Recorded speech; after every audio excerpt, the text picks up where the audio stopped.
All right, guys, let's talk about the biggest movie of the last 12 months in all of our hearts and minds, and maybe not quite financially, but it came pretty close. It was a pretty strong contender. I'd like to talk to you about a little movie called Sydney Sweeney's Anyone But You. Simon, I believe you're a bit of a fan of that movie, right? Where are you going with this? I'm not a fan of the film at all. I'm a fan of Sydney Sweeney, and I'm glad it made a lot of money. But no, I'm not a fan of the film at all. Why are we talking about this Yeah, film? look. Well, the reason I talk about anyone but you is because there were certain people in the world, I believe you were one of them, who, look, sorry to use a little bit of language here, shit on that movie. And the reality is, you watch that movie, which was about a destination wedding to Australia, and people are like, oh, it's just not very good, it's kind of terrible. Yeah, yeah. People who are saying that don't really appreciate how bad that movie scenario could have gone. At which point, I'd like to introduce you to the new Netflix TV movie starring Brooke Shields. It's called Mother of the Bride. Here's the blurb, and then we're going to watch a clip. Stunned by her daughter's bombshell wedding announcement, Lana soon faces another shock. The groom's father is the man who broke her heart years ago. Oh my god, show us more. This is my Aunt Janice. And you must be the mother of the... Lana? Hello. Hello. Could someone please explain what's going on? Once upon a time, your father and Emma's mother dated in college. Wait, what? No, it wasn't serious. Are you serious? Simon, it is hard watching this movie and not thinking about anyone but you, but also the many, many, many destination wedding rom-coms that we've seen over the year. It Yes, is well very much trod. so. And as I watched this, there are two films that were very much ringing heavily in my ears. One, it was Anyone But You. And the only reason for that one specifically was just because it's probably the latest sort of big holiday romance destination film. But also, there was just that narrative about people complaining about, oh, it's just such a terrible movie. And it was fine. I thought it was amiable enough. Okay, it is a genre that is peppered with some pretty terrible entries. And when you watch this one, you actually remember how bad this can be as a genre. The other one that was really sort of coming to mind was the Australian. Actually, why are both of my things here Australian filmed? There was the George Clooney, Julie Roberts film, which I want to say was called Ticket to Paradise. You can say that if you like. It was definitely called Yes. that. Yeah, okay, cool. Confirm. So there was that one as well, which was about the mother and father of the bride who had been estranged and came together at this destination wedding. Both of them have very sort of similar. I wouldn't say sort of DNA into this one because it's not really connected at all, but just similar approaches to things. What you've got here is Brooke Shields, who, look, I haven't seen Brooke Shields on screen for some time. As far as I'm concerned, she'll always be Suddenly Susan. She'll always be that Guess Jeans ad. She'll always be the, sorry, I was trying to keep going. I was going to have a very woke way to talk about her role in Blue Lagoon, because let's just say that I think her inclusion in that film is probably a little bit gross, as is pretty much the first third of her career generally I was going to say, as a pre-adult. Pretty Baby, Guess Jeans, Blue Lagoon, Endless Love, and then she struggled to make any kind of transition to serious adult acting roles. Yeah, look, it's an interesting one because I think when we sort of look back at Brooke Shields, we say, oh, sort of teen star who didn't really transition to her adult career.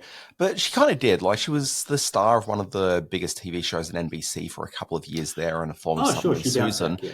But I'd say that she never really found like anything to move on to from that. So she sort of had her on ramp, but she just never really maximized her career there. And I'm sure there's probably reasons for it. Famous for being Brooke Shields rather than famous for any sort of specific role. Yeah, look, that's probably fair. Yeah, so anyway, you cut to this, and she's suddenly one of the big selling points of this movie. And as far as the sort of actual cast goes, like, it's a not terrible cast that we're looking at here. So you've got Brooke Shields as the mother, and she's sort of a dominating alpha business leader / scientist.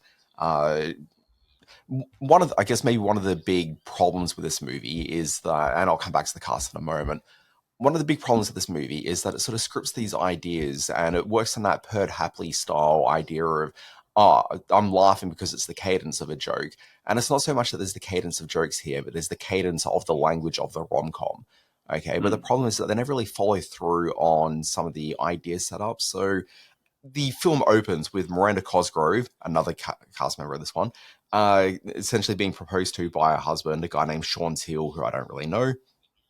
But anyway, she's there and she's being proposed to. She says yes. It's a very beautiful moment in a way that a terrible rom-com stages a proposal.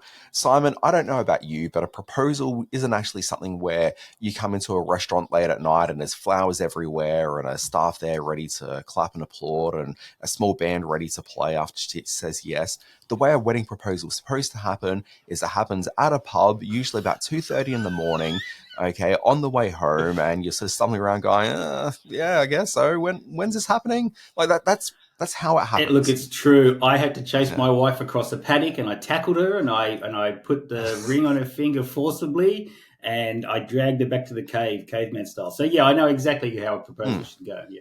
Yeah, exactly. So anyway, you have to deal with this as a bit of a flavour of the rom-com. But as the proposal is interrupted by Miranda Cosgrove's character, Emma, she's like, oh my God, how am I going to get my mother on board with this? Okay, and so you're suddenly thinking, oh, well, clearly the mother's going to be a really interesting sort of character here. How are we going to play with this? Cut to the next scene, and it's her visiting her mum back in the US, because they're in London or something, I think. Cuts back to the US, she walks in, and it's like, oh, mum. And then like 2 minutes later, it's like, I'm getting married. And then the mother's a bit awkward about it. And then 30 seconds later, it's all fine. They're off to this wedding. Like, it's Rom-com. For something which is introduced as this big sort of thing that's going to be a massive concern, like it's addressed and taken care of in a fairly matter-of-fact way, with the mother showing a modicum of concern, okay, but like it's not a big deal. And that really sets the tone of this movie, which is that they keep setting up these very big ideas and then doing absolutely nothing with them. So they get to this island resort where they've got to have this very fancy wedding, which is being paid for as a bit of spawn con, because the Miranda Cosgrove character is an influencer. And none of that makes any sense when you watch the film either, but that's neither here nor there. We meet the father of the groom. It's played by Benjamin Bratt, who we don't really see in movies a lot, but, you know, he's suddenly a very well-known TV presence for many, many, many years on Law and Order. Okay, sure. And one of the problems, and I'm literally right now just trying to look how old Benjamin Bratt is. He is a 60-year-old man. 60-ish, okay? I would say, yeah. Yeah, and so you watch this, and part of the, I wouldn't call it necessarily like a plot, but it's certainly heavily emphasized in this one, is that he is physically just completely jacked, okay? You see him without his shirt on, without his pants on in one scene, nothing untoward, like it's all, you know, very safe to watch with your mum, okay? But like he is just physically, like really just uncomfortable to look at, okay? Like it is, and you sort of look at this and it's like, I just kind of wish that I hadn't done that. I don't know if he did that for this movie or if he's just generally a very jacked guy. Oh, he's a jacked man. He's famous for having one of the best bods in Hollywood for an old fella. So, yeah, you're right. Well, not old. Okay. Well, I don't know how famous that is. But then also you've got Chad Michael Murray, people would know from, what was he in, One Tree Hill? I know he did a season on Gilmore Girls. I'm not sure. Yeah. He was, you know, former teen star. Yeah, One Tree Hill, which he was apparently in for 9 years. Madness. Yeah. But anyway, he's in that, and he's basically got exactly the same body as Benjamin Bratt, and both of them are just these hard-bodied dudes that are a bit hard to really watch. And one of the plot points of Chad Michael Murray's character is that he's a fellow doctor as well, and sees the Brooke Shields character, Lana, as she's doing yoga, as is something that happens on holiday retreats all the time in movies, and I don't know if that really happens in real life. Okay, where most of the time you're just sitting at a bar, is my experience, but that's neither here nor there.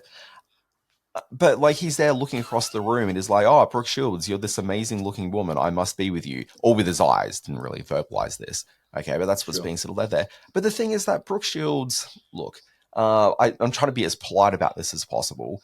She's not the Brooke Shields of yesteryear. Okay, like, you know, I mean, she's not like a, you know, a beast of a lady, but also she's standing there doing yoga right next to Rachel Harris. Dad. Well, no. She's standing there next to Rachel Harris. Okay. And Rachel Harris, I don't know if you're familiar with Rachel Harris, but she's one of these actors who's played the best friend in so many movies over the years. Like, she has never had the career that she really deserves, because Rachel Harris is literally, I was going to say legitimately, just one of the great sort of character actors in like that sort of low stakes sort of rom-com kind of a world, where she should have been a much bigger star. Like, she should have had a moment to break out, and it never really happened for her. second Netflix movie in a row for her. She was in Unfrosted a couple of weeks ago with the wife of Jerry Seinfeld. So yes, I know Rachel Harris. Yeah. Yeah, but like she's had also the same sort of look, which is she's a blonde-haired lady with big black rimmed glasses, and she's very funny. She can deliver a line, and she's the one that's given a lot of the pert happily cadence of a jokes that exist throughout this movie. Yeah, anyway, she's, the closest thing that this movie has to being fun, but also Rachel Harris, who's certainly not a young woman by any means at this point either. I think she's late 50s at this point. She's a legitimately just very attractive woman who, I don't know, I kind of think that if Rachel Harris is standing next to Brooke Shields, it's not Brooke Shields getting the attention, it'd be Rachel Harris. But by just the notion of this being a movie where Brooke Shields is the main draw in this one, there's just this improbable, interest in her from afar, which just doesn't make any sense. It's very bizarre, and that's the thing with this movie. Not a lot of it makes very much sense at all. If you are looking for a incredibly generic rom-com on Netflix, I feel you can do better than this one. That said, if you kind of want to see what Brooke Shields is up to, and I suspect there's a lot of people that do, because this movie has performed very well for Netflix this last week on what I'm sure is not much of a budget. Go for it. You're probably going to have you're not going to have a bad time. You're just going to have a bit of a nothing time on the couch. Big plus for me, or two big pluses. Miranda Cosgrove is a very talented young comedian, and I'm keen to see where she goes as a young big iCarly fan. I am an iCarly fan. Yeah, I watched iCarly back in the day when it was when the daughters were little and it was part of the TV watching environment. But the other big plus for me is Mark Waters directing, who a decade ago, maybe nearly 2 decades ago, it was the man behind Mean Girls and had a series of fairly successful comedies. He's got a sly touch with his comedy gifts, and he should be able to direct just about anybody to certainly a watchable romantic comedy situation. So I'm keen to see what he can do with this material. Okay, so one of his early sort of breakout films, it may have been his first film, I'm not quite sure, was House of Yes, which was a Parker Posey sort of slightly indie-ish film from the late 90s. Sure is. From that, he sort of spun that off into a career where, as you mentioned, it's films like Mean Girls. He helmed Freaky Friday. There was the Spiderwick Chronicles, Just Like Heaven, Mr. Popper's Penguins, Ghosts of Girlfriends Past. He's all that.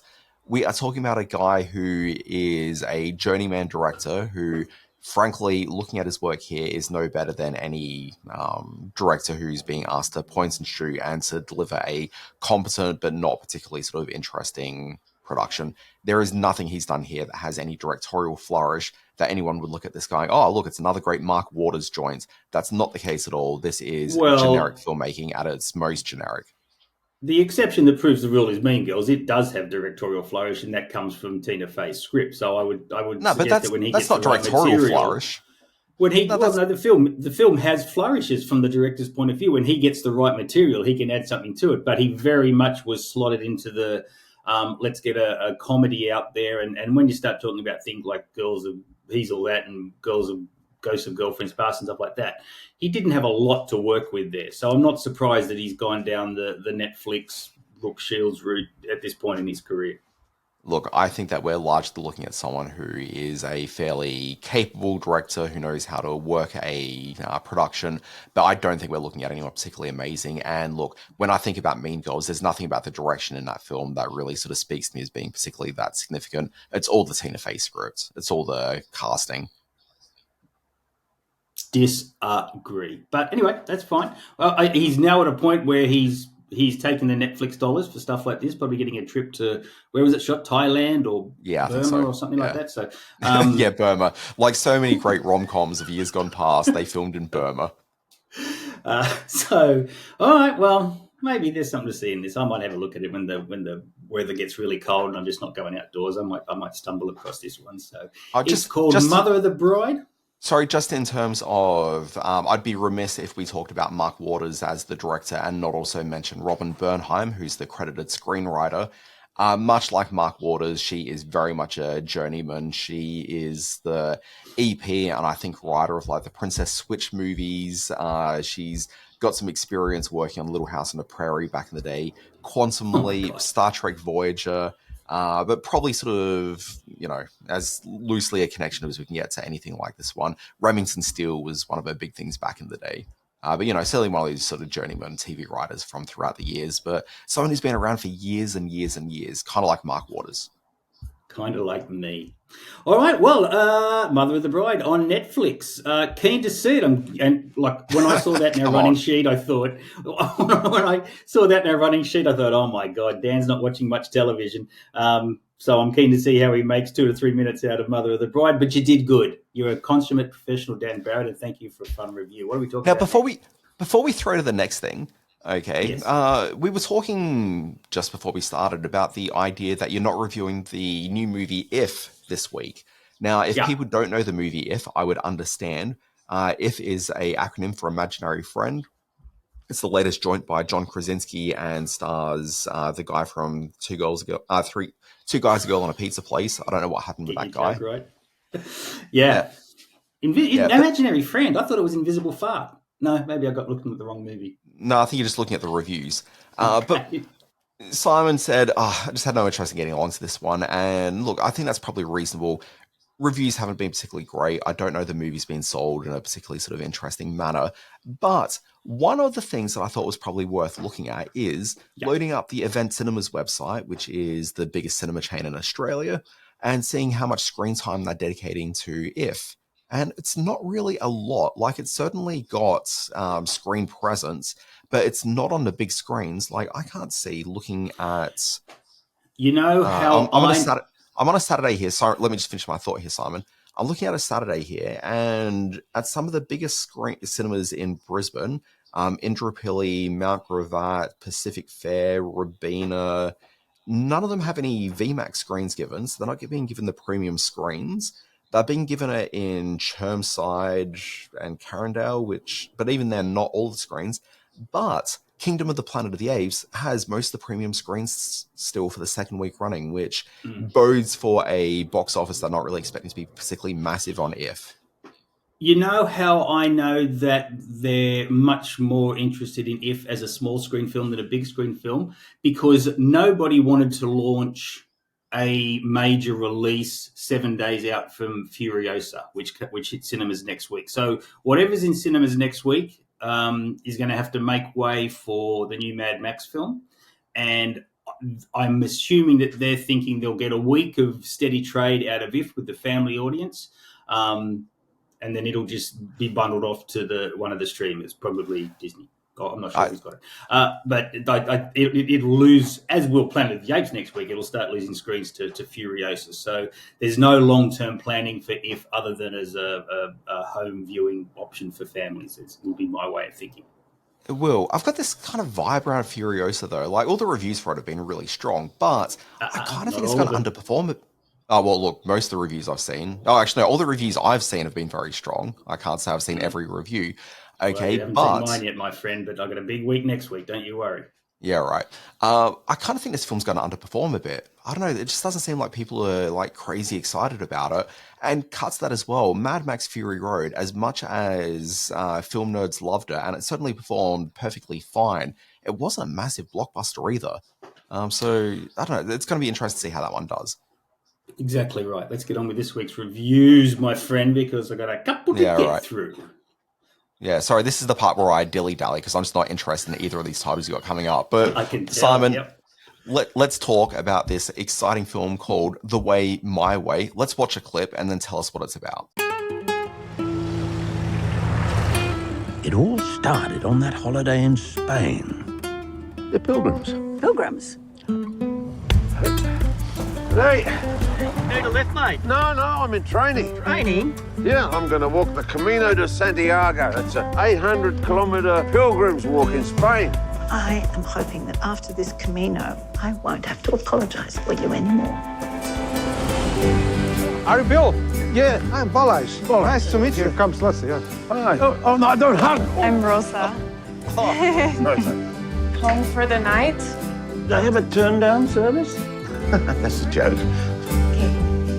The Way, My Way is based on the best-selling memoir called Camino by filmmaker and writer Bill Bennett. Now, Bill Bennett is an Australian director who had some art house success back in the 80s and into the 90s with films like Kiss or Kill, In a Savage Land, movies that established him as a very, I guess you could say, idiosyncratic storyteller, someone who has a very specific, if not entirely commercial point of view.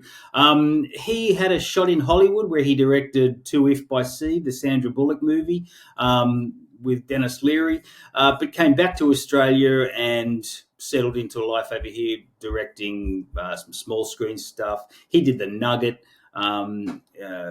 the Eric Bana film from a few years ago, but largely hasn't been doing a lot of work. With what he instead did was head over to Spain, where he walked the Camino de Santiago, which is the famous 800-kilometer trek that is a pilgrimage for people from all over the world. They head to Spain, they walk this soul-enriching journey through the Spanish countryside and up and down the hills and mountains of beautiful sections of Spain, and along the way meet people doing the same thing and have some kind of, I guess you could say, epiphany about life. It brings life into focus.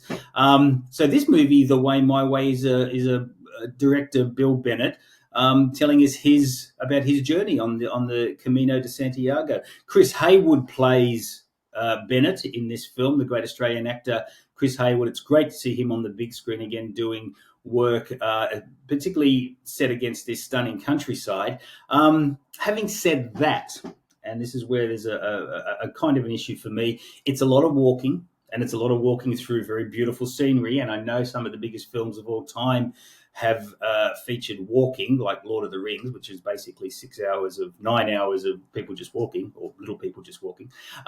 In this one, we see Chris Haywood meet people from all around the world, some of them real-life trekkers, and some of them actors playing the part of real-life trekkers. Notable in the cast is Laura Lakshmi, who's a beautiful Dutch actress who offers some points of wisdom. Jennifer Clough, who is Bill Bennett's real-life wife, plays his wife in this movie. And key amongst the cast is Pia Thunderbolt, who plays a woman who is having her own dark issues and trying to get around life in a way that only the Camino de Santiago can offer. So this is a movie that is very, very much geared towards the more senior of our movie-going audience, an audience that is finding it very tough to regain the movie-going experience. I'm keen to see how The Way, My Way does in cinemas. It's had a series of very well-attended Q&A events leading up to its limited release, but I guess maybe wider release than you'd expect for something like this. So if audiences can get out and see this one, it would show a lot of support for an independent Australian film. This one was made outside the major funding bodies. And it's just not the sort of film that not only do we not see that much in cinemas, that doesn't even get made anymore. Very much geared towards the older audience, and very much a film that will be appreciated by those who are going through a more soulful period in their life, let's say that. So it's called The Way, My Way, and in limited release through Maslow Entertainment. Okay. I might just go and watch Slacker instead. I don't want that into it. Oh, sure, why not? Well, the indie film about the guy that just walks around meeting people. Slacker? Yeah, What, the old Richard Linklater one? I haven't seen that for 1,000 years. Really? Okay, all right. I'll have to watch that again. I don't remember that at all. I remember the T-shirt. Okay. Simon Foster, for some reason you want to talk about season 26 of Doctor Who. Let's go.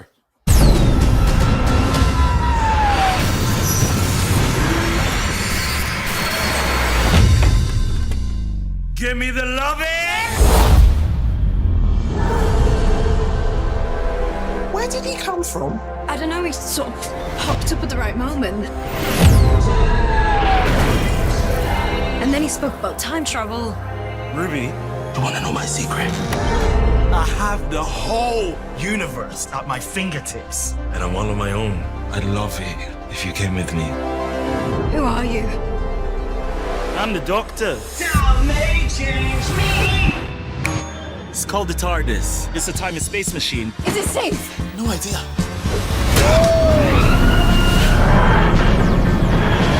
Yes, I do want to talk very briefly about Doctor Who. Season 26 of Doctor Who. Let's use the correct nomenclature. All right, season 26 of Doctor Who. Let's talk about that. There was a certain degree of poo-pooing from my podcast partner with regards to my idea of talking about Doctor Who. We'll address that in a moment. I just want to say that I'm not a Whovian at all. I think over the course of those 25 previous seasons of Doctor Who, I've maybe seen 10 episodes of it. Most of those were Tom Baker. Some of those were Jodie Whittaker. I think I watched one of the movies years and years ago, the old John Pertwee things, but I'm not a Doctor Who fan at all. So to come to this one based on some of the I know you'll turn your nose up at the word buzz, but there was a certain amount of buzz when Ncuti Gatwa was cast as the Doctor Who, the first African American or the first African. To interrupt briefly, I think there was a lot of buzz about his casting. I think there's not a lot of buzz about the launch of the program, which is where my distinction of it is.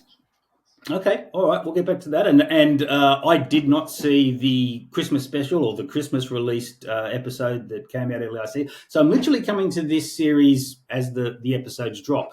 3 episodes in, it is, I find, a great adventure story. It is a beautiful looking piece of television.